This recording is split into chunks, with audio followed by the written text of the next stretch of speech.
Salam sejahtera. Saya Liza Royani Sebani daripada Fakulti Kejuruteraan dan Alam Bina UKM. Sebelum saya mula, saya akan share saya punya skrin ni sekejap ya.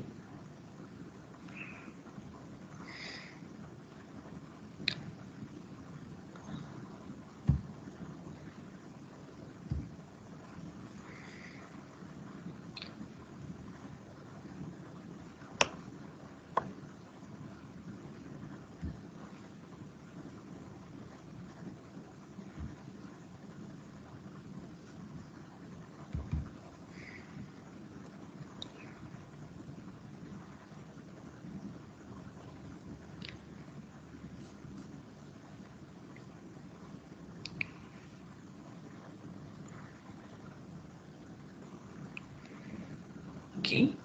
Kajian saya adalah mengenai cabaran penggunaan analitik data raya di kalangan PKS ataupun perusahaan kecil dan sederhana, dan kajian ini mengambil pendekatan analisis, menggunakan analisis proses rangkaian analitik ataupun ANP.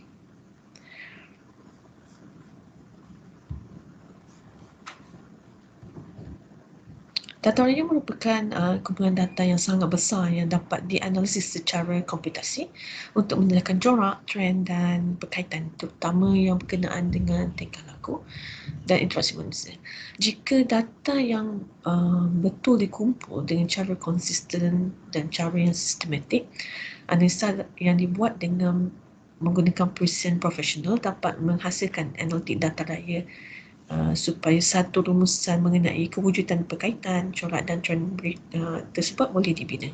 Ini seterusnya boleh dijadikan satu informasi yang membantu keputusan dalam penambahan ataupun penambahbaikan pemasaran, reka bentuk produk, strategi perkhidmatan dan juga banyak cabang lagi. Ini juga dapat menyumbang kepada pengurusan operasi yang lebih efisien dan seterusnya dapat meningkatkan prestasi perniagaan. Terdapat 5 dimensi data raya yang kita dapat lihat di sini. Yang pertama adalah dimensi yang pertama adalah jumlah, iaitu pengurusan pemprosesan dengan data yang besar ataupun jumlah yang besar.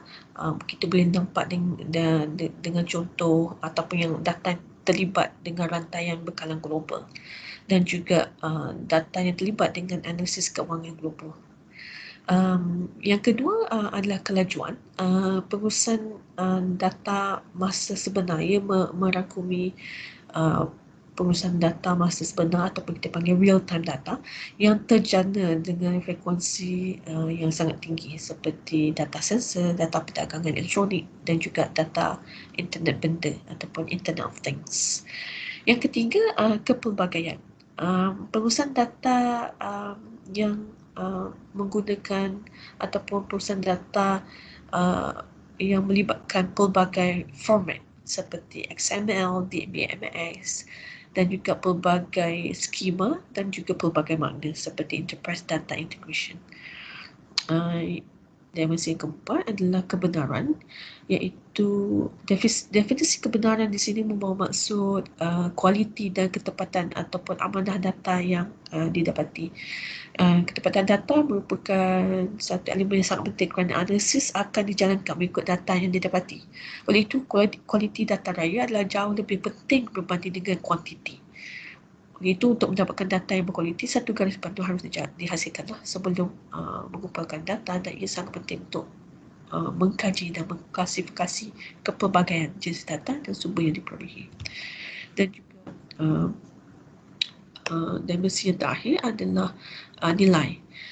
Pengumpulan data yang boleh diguna dari skala data yang banyak melibatkan pelaburan besar. Oleh itu, nilai data boleh dianggarkan dengan menjalankan analisis untuk mendapatkan hasil pandangan terhadap data yang didapati.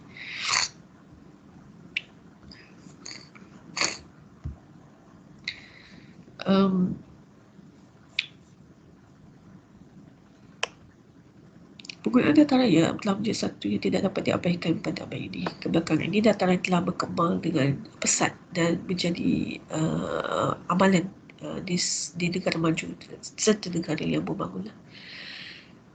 Penggunaan analitik data raya berpotensi untuk menolong perusahaan kecil dan sederhana ataupun PKS untuk memperbaiki operasi syarikat mereka dengan membuat keputusan lebih cepat, yang lebih cerdik dan tepat. Informasi daripada data raya juga dapat membantu syarikat dalam pengurusan rantai bekalan, logistik, pelanggan dan pencapaian misi ataupun wawasan syarikat. Walau bagaimanapun, setakat tahun 2019, kebanyakan syarikat terutamanya PKS masih terbelakang untuk memanipulasi penggunaan teknologi dan rangka kerja analitik data raya yang sedia ada. Seperti yang saya katakan tadi, penggunaan data raya bukan berfokus kepada berapa banyak data yang dimiliki, tapi lebih penting cara penggunaan sumber data yang didapati. Macam mana ia digunakan untuk membantu kita membuat keputusan. Buat masa ini, potensi data raya masih belum diterokai penuh oleh syarikat, terutamanya PKS, dan mereka masih mencari dan menerokai data raya untuk mendapatkan maklumat dan kelebihan. Tambah lagi, kalau kita lihat kini syarikat menuju ke arah mencapai industri 4.0 di mana pengumpulan data dan kuantiti yang besar akan meningkatlah pada masa hadapan. Rantai bekalan akan berhubung dengan informasi yang banyak dari pelbagai sumber, iaitu yang datang daripada pembekal bahan mentah, daripada pembuat ataupun manufacturer di kilang, pihak logistik, pihak peruncit dan juga pihak yang mendapat ataupun menggunakan produk siap ini. Dan informasi yang terdapat dalam rancangan ini adalah dalam kuantiti yang sangat besar. Itu PKS di Malaysia, kalau kita lihat ya, PKS di Malaysia memainkan peranan yang penting dalam perkembangan ekonomi. Mereka merupakan dalam belakang pembangunan negara dan PKS telah menyumbang 41% kepada keluaran dalam negara kasar KDNK pada tahun ia dijangka menyumbang kepada 41% menjelang tahun 2020 tanpa mengira kesan pandemik yang berlaku, berbanding dengan 32% pada tahun 2012. PKS kini menjadi pembekal untuk perusahaan multinasional dalam rantai global. Dan dengan pendedahan dan kemahiran yang mereka perolehi, banyak usahawan telah meningkatkan kemampuan syarikat mereka untuk menerusi pasaran ekspor. So pelaksanaan analitik data raya dalam PKS menjadi satu kesulitan kerana bilangan ataupun jumlah data yang banyak ini.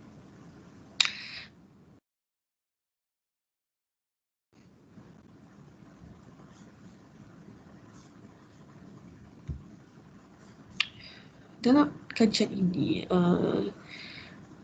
kami menggunakan pendekatan multi-kriteria decision making ataupun MCDM dengan membuat ramalan peluang dan risiko yang terdapat dalam rantai bekalan PKS Malaysia. MCDM merupakan satu teknik ataupun satu kaedah yang dipakai untuk membuat pilihan dan membuat sesuatu keputusan yang paling optimal daripada pelbagai jenis pilihan berasaskan pelbagai jenis kriteria untuk mencapai matlamat. Apabila membincangkan tentang MCDM, banyak kaedah yang boleh digunakan. Kaedah yang paling terkenal adalah AHP, Analytic Hierarchy Process. Kaedah ini mengurai masalah kepada hierarki di mana peringkat yang teratas hierarki adalah matlamat keputusan yang dikendaki. Selepas itu, kriteria akan diurai lebih lanjut kepada subkriteria dan subkriteria tersebut akan diurai selanjutnya kepada peringkat yang lebih rendah. Peringkat yang paling bawah merupakan alternatif.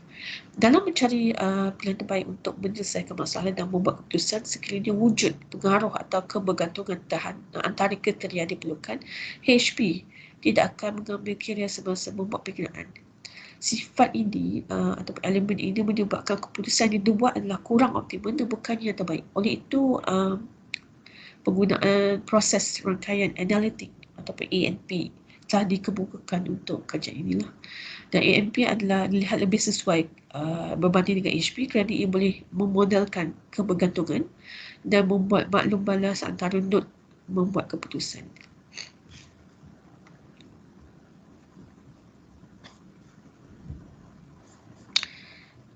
Terdapat 3 objektif yang perlu dicapai, iaitu pertama untuk mengkaji tahap pengetahuan dan penggunaan analitik data raya dalam perusahaan kecil dan sederhana. Yang kedua, untuk mengkaji cabaran yang dihadapi oleh perusahaan kecil dan sederhana ataupun PKS untuk melaksanakan analitik data raya dalam perusahaan rantaian makanan syarikat. Yang ketiga, menggunakan proses rangkaian analitik ataupun ANP dalam mengkaji cabaran terbesar yang dihadapi oleh PKS dalam pelaksanaan analitik data raya.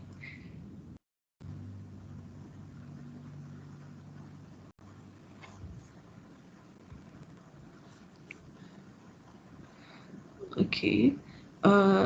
Kajian ini mengambil approach ataupun dan kaji selidik, dan untuk menyediakan, sebelum menyediakan barang kaji selidik cabaran-cabaran yang mungkin dihadapi oleh PKS harus dikena pasti terdahulu daripada kajian-kajian lepas.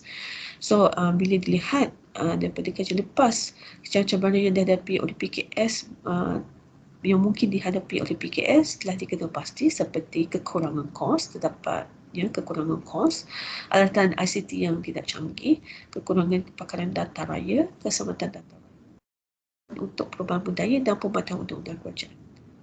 Selepas cabaran tersebut dikena pasti, barang kaji selidik telah disediakan dan telah dibuat pilot test lah.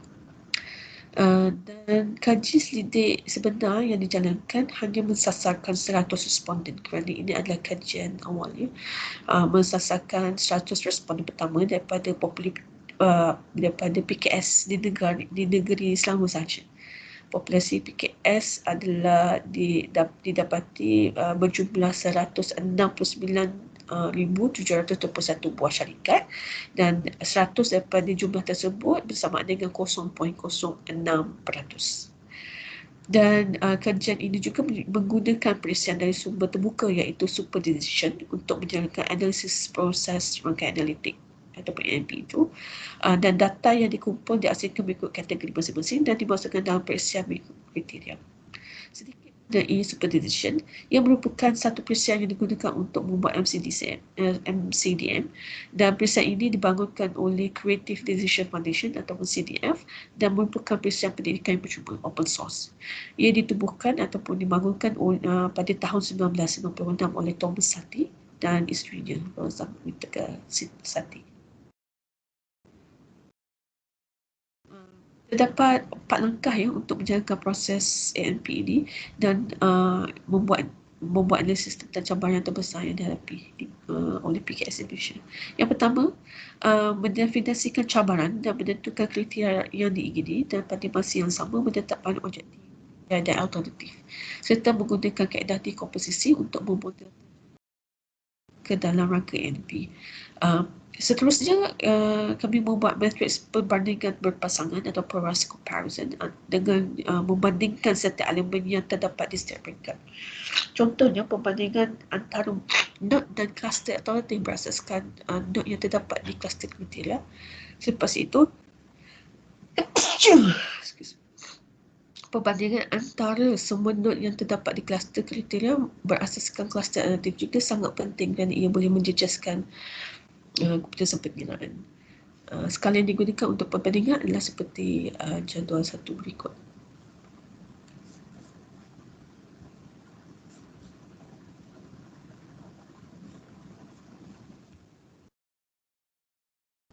Berikut adalah jadual satu berikut menunjukkan skala penilaian untuk perbandingan berpasangan dalam ANP yang digunakan. Dan sebab-sebab masukkan nilai perbandingan berpasangan, nilai ketidakkonsistenan ataupun nilai inkonsistensi adalah dipastikan kurang daripada 10%, iaitu 0.1, untuk memastikan ketepatan keputusan dipatuhi. Selepas itu, matriks perbandingan berpasangan, supermatriks tidak tertimbang, supermatriks tertimbang dan supermatriks terhad telah dicipta untuk mendapatkan senarai kedudukan cabaran. Dan Step yang keempat, langkah yang keempat adalah pemilihan alternatif yang terbaik dilakukan. Setelah memperolehi step nilai note dalam kluster alternatif, langkah seterusnya adalah melakukan penggunaan terhadap nilai note dalam kluster alternatif tersebut yang bersesuaian dengan model ANP lah. Dan alternatif dengan nilai tertinggi merupakan alternatif yang terbaik.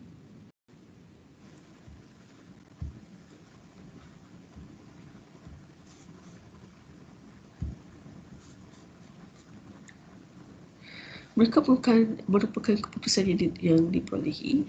Raja Satu menunjukkan majoriti lebih daripada separuh PKS, iaitu 5/1 perniagaan mempunyai komputer berspesifikasi rendah dan sebanyak 91% PKS juga mempunyai komputer jika kita tidak mengambil kira spesifikasi tinggi atau rendah, ya. Tapi daripada 91% tersebut, 5% mempunyai komputer berspesifikasi rendah lah. Dan sebanyak 65% PKS mempunyai pencapaian internet dalam perniagaan. Dan jika dilihat dalam rajah 2, tahap penggunaan ICT dalam perniagaan PKS adalah kurang memuaskan kerana teknologi yang digunakan masih tertinggal 10 tahun ke belakang. Kerana kebanyakan perusahaan hanya menggunakan Microsoft Office dan fungsi halaman perniagaan Facebook. Penggunaan analitik data raya, mereka masih dalam tahap meneroka. Kerana jika dilihat, jika diperhalusi, analitik data raya memerlukan perisian yang khusus dan kemahiran dalam menganalisis data ataupun menganalisa data yang dilihat PKS. Mereka melihat ia memerlukan kos yang tinggi dan kebanyakan PKS tidak mahu mengambil risiko tersebut. Kesimpulannya, tahap kemudahan ICT dan perniagaan PKS adalah memuaskan. Namun, untuk teknologi analitik data raya, mereka masih tidak ada komputer yang lebih canggih untuk menjalankan analisa analitik data raya yang diperlukan. Dan apa yang dimiliki dan dipraktiskan oleh PKS sekarang adalah kurang memuaskan. Tahap penggunaan ICT dan perniagaan PKS juga adalah kurang memuaskan kerana kebanyakan perusahaan hanya tahu menggunakan Microsoft Office.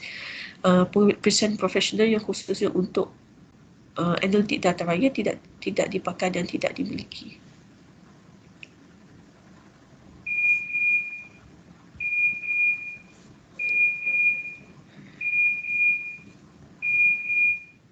Penggunaan terhadap data raya juga oleh PKS tidak memuaskan kerana dari 4 soalan yang ditanya, hanya 1 soalan, iaitu adakah anda mengetahui apa itu teknologi data raya yang ditunjukkan pada rajah 3 di sini, dijawab dengan skor 4 dan 5, iaitu tahu dan sangat tahu, oleh lebih daripada 50% responden. Seterusnya, 3 soalan lain mengenai fungsi analitik data raya, kelebihan dan kekurangan data raya dan jenis-jenis perisian data raya. Skor 1 dan 2, iaitu sangat tidak tahu dan tidak tahu, telah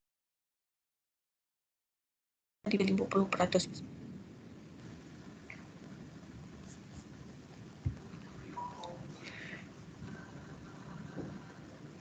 Secara keseluruhannya, tahap penggunaan dan pengetahuan analitik data raya dalam perusahaan dalam PKS adalah sangat tidak memuaskan, kalau kita lihat di sini.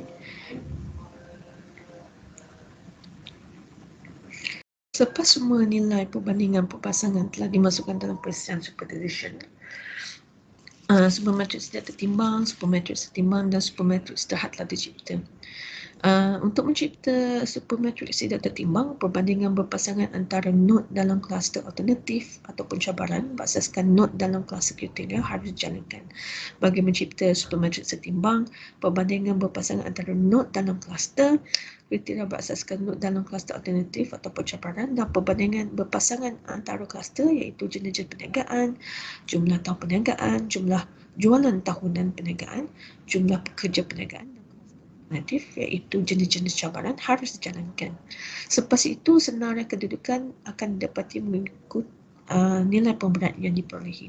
Rujuk kepada jadual 2 ini, alternatifnya terletak di kedudukan tertinggi merupakan yang paling yang terbesar, iaitu cabaran yang terbesar iaitu kekurangan kos. Ia diikuti dengan tiada kepakaran, ICT yang tidak canggih, keselamatan data, isu mengenai keselamatan data, teknologi data raya yang berubah dari semasa ke semasa, pematuhan undang-undang kerajaan, kualiti data yang tidak konsisten serta keperluan untuk perubahan budaya peniaga berada di bawah sekali.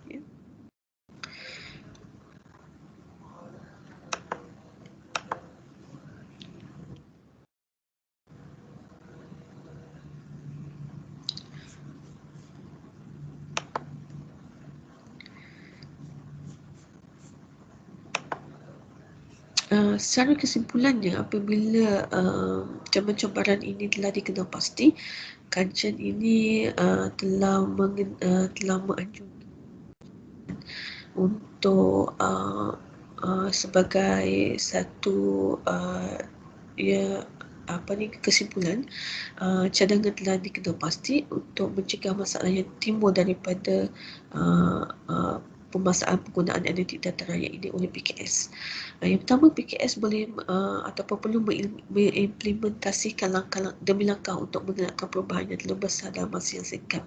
Oleh itu, mungkin pelaksanaan tersebut, step by step tersebut boleh menggunakan kos ataupun capital investment, kos permulaan yang besar ataupun capital investment yang besar, dan ia dapat menyediakan PKS tersebut untuk mengimplementasikan data raya dengan lebih bersedia. PKS juga perlu mengambil kira tentang keselamatan data, iaitu mereka perlu mengelakkan memuat naik dan menyimpan maklumat peribadi pelanggan dan data penting perniagaan di laman web general ataupun di laman web yang dapat diakses oleh pihak. PKS perlu mempunyai ruang simpanan data yang tersendiri bagi membiarkan data terbocor kepada pihak yang tidak bertanggungjawab.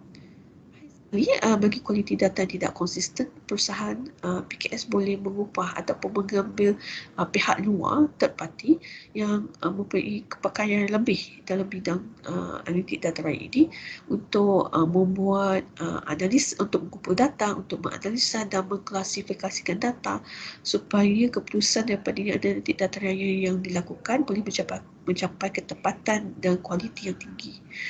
Hal ini sangat penting kerana kualiti data yang kurang memuaskan akan menjejaskan keputusan yang dibuat, kerana semua keputusan daripada analitik data raya ini akan digunakan dalam membuat keputusan untuk menjalankan operasi ataupun